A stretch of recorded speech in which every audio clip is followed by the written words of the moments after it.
வந்து அலற விட்டுற நிர்வாகத்தை. ஒரு தலைமுறையை இன்னைக்கு பால்படுத்திக் கொண்டு இருக்கிறார் ஒரு முதலமைச்சர். பதவி வரும்போது பணிவு வர வேண்டும், துணிவு வர வேண்டும். போலாம் பரம யோக்கியனா நீ விஜய்? உன்னை பார்த்து கேட்கிறேன், நீ நீதிமான்? ஓடணும், அரசியலை விட்டு ஓடணும். மதுரை பெத்தானியாபுரத்தில் அண்ணா தொழிற்சங்க பேரவை சார்பில் ஆலோசனை கூட்டம் நடைபெற்றது. இந்த ஆலோசனை கூட்டத்தில் அண்ணா தொழிற்சங்க பேரவையின் தலைவரும் முன்னாள் அமைச்சருமான செல்லூர் ராஜு, முன்னாள் அமைச்சர் RB உதயகுமார், மதுரை புறநகர் கிழக்கு மாவட்ட செயலாளர் ராஜன் செல்லப்பா உள்ளிட்டோர் கலந்து கொண்டு ஆலோசனைகளை வழங்கினர்.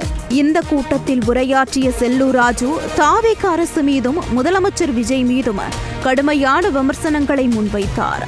தாவேக அரசு பொறுப்பேற்றது முதல் அதிமுகவின் மூத்த தலைவர்களும் முன்னாள் அமைச்சர்களும் தாவேகாவை நோக்கி படையெடுத்து வருவதை விமர்சித்த செல்லூர் ராஜு காலையில் நாகூர் தர்காவுக்கும் மாலையில் வேளாங்கண்ணிக்கும் நெல்மணிகளை தேடி ஓடும் மணிப்புறாக்களைப் போல் ஓடுவதாக விமர்சித்தார். அதிமுகவை நம்பாமல் தாவேகாவுக்கு செல்பவர்கள் ஓடுகாலிகள் என்று சாடினார். 2 மாசம் தானே ஆயிருக்கு, என்னடா இவங்க வந்த உடனே இங்க இருக்கிறவெல்லாம் போறாங்க. இந்த மணிப்புறாக்களை பத்தி கவலையே படாது, இவங்க போயிட்டே இருப்பாங்க. சில புறாக்கள் நாகப்பட்டினத்தில் பார்த்தா நாகூர் தர்காவில் காலையில நாகூர் தர்காவில் நெல் போடுவாங்கன்னு அங்க இருக்கோம், மாலையில வேளாங்கண்ணிக்கு போயிடும், அங்க நெல் போடுவாங்க, நெற்கதிர போடுவாங்க அப்படின்ட்டு. இந்த மாதிரி போறவங்களை பத்தி இந்த அதிமுக என்றைக்கும் கவலைப்பட்டதில்லை.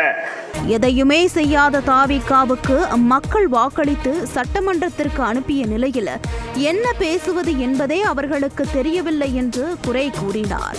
வந்ததை பேசுபவன் தலைவன் அல்ல என்று கூறிய செல்லூர் ராஜு, ஒரு தலைவன் வழிகாட்டியாக இருக்க வேண்டும், ஆனால் முதலமைச்சர் விஜய் இளைய தலைமுறையை தவறாக வழிநடத்தி பாழ்படுத்தி வருவதாக குற்றம் சாட்டினார். தலைவன் எப்படி இருக்கணும்னா வந்ததெல்லாம் பேசிடக்கூடாது, வந்ததெல்லாம் பேசுறவன் தலைவன் கிடையாது, வாயில வர்றதெல்லாம் பேசுறது. இன்னைக்கு விஜய் மாண்புமிகு முதலமைச்சர் விஜய் ஒரு வழிகாட்டியாக இருக்கணும். ஒரு தலைமுறையை இன்னைக்கு பால்படுத்திக் கொண்டு இருக்கிறார் ஒரு முதலமைச்சர். இளைய தலைமுறையை பால்படுத்திக் கொண்டிருக்கிறார் என்றால் மிகையாகாது. சட்டமன்றத்தில் முதலமைச்சர் விஜய் பேசியதை விமர்சித்த செல்லூர் ராஜு, ஒரு நடிகராக பேசுவது வேறு, சட்டமன்றத்தில் பேசுவது வேறு, சட்டமன்றத்தில் நாகரிகமாக பேச வேண்டும் என்று கூறி முதலமைச்சர் விஜய் தற்போது சட்டமன்றத்தை சந்தைக்கடை ஆக்கிவிட்டதாக விமர்சித்தார். பதவி வரும்போது பணிவு வர வேண்டும், துணிவு வர வேண்டும் தோழா என்று புரட்சி தலைவர் கூறினார் என்று கூறி முதலமைச்சர் விஜயை ஒருமையில் பேசிய செல்லூர் ராஜு, புரட்சி தலைவர் பெயரை உச்சரிப்பதற்கு உனக்கு தகுதியில்லை என்றும் கூறினார்.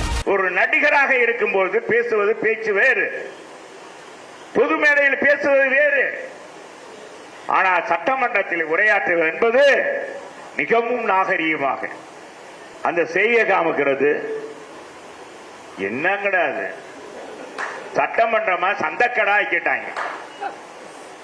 பதவி வரும்போது பணிவு வர வேண்டும், துணிவு வர வேண்டும். போலாம் தலைவன் சொன்னதுட நீ தலைவன் உச்சரிக்க உனக்கு என்ன யோக்கியதை இருக்கு? தமிழக முதலமைச்சர் விஜய் என்ன யோக்கியனா பரம யோக்கியனா என்றும் கேள்வி எழுப்பிய அவர், புலி படத்திற்கு 15 கோடி ரூபாய் வாங்கிவிட்டு பொய்க்கணக்கு காண்பித்தவர் தானே என்றும் கூறினார். பொய்க்கணக்கை கண்டுபிடித்து வழக்கு தொடர்ந்த பின் அபராதம் கட்டியவன் தானே என்றும், வெளிநாட்டிலிருந்து கார் இறக்குமதி செய்ததில் மோசடி செய்ததிலும் அபராதம் கட்டியவன் தான் என்றும் கடுமையான விமர்சனங்களை வைத்தார். பரம யோக்கியனா நீ விஜய்?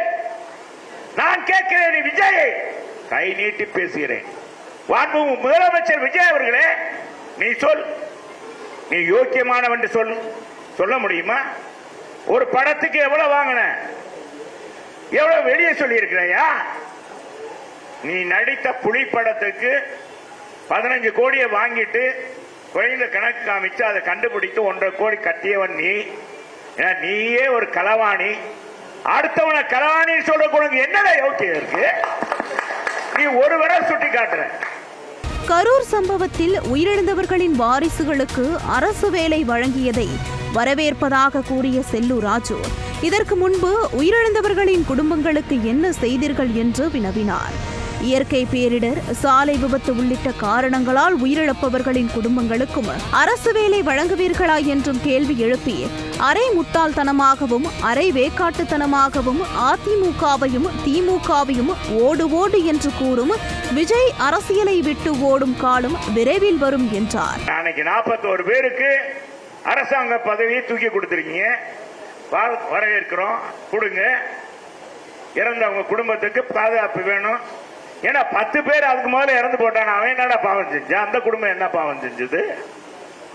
சரி விஜய் அவர்களே, நான் கேட்கிறேன், முதலமைச்சர் உன்னை பார்த்து கேட்கிறேன், நீ நீதிமான், நான் இந்த மாற்றத்தை கொண்டு வர போகிறேன், இதுக்கு முன்னாடி இருந்தது நிறைய வேறு அப்படின்னு சொல்ற நீ, இனிமேல் விபத்துல இறக்குற அனைவர் குடும்பத்துக்கும் கொடுப்பியா?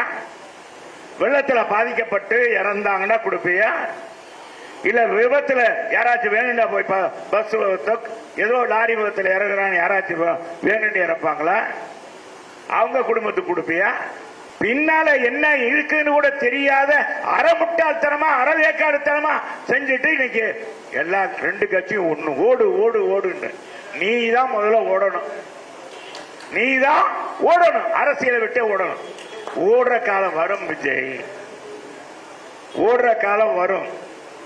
அன்னைக்கு அதிமுக இருக்கும், இங்க இருந்து சில பேர் போயிருப்பான், போனவரை பற்றி கவலையே இல்லை, இந்த இயக்கத்துக்கு பாடுபட்டிருப்பான். நான் அவருக்கெல்லாம் நேர் எடுக்க விரும்பல. அவர்களுக்கு அதிமுக மூத்த தலைவர் ஒருவரின் இந்த கடுமையான விமர்சனங்களுக்கும் குற்றச்சாட்டுகளுக்கும் தாவேகா அரசின் எதிர்வினை என்னவாக இருக்க போகிறது என்பதை பொறுத்திருந்து பார்ப்போம்.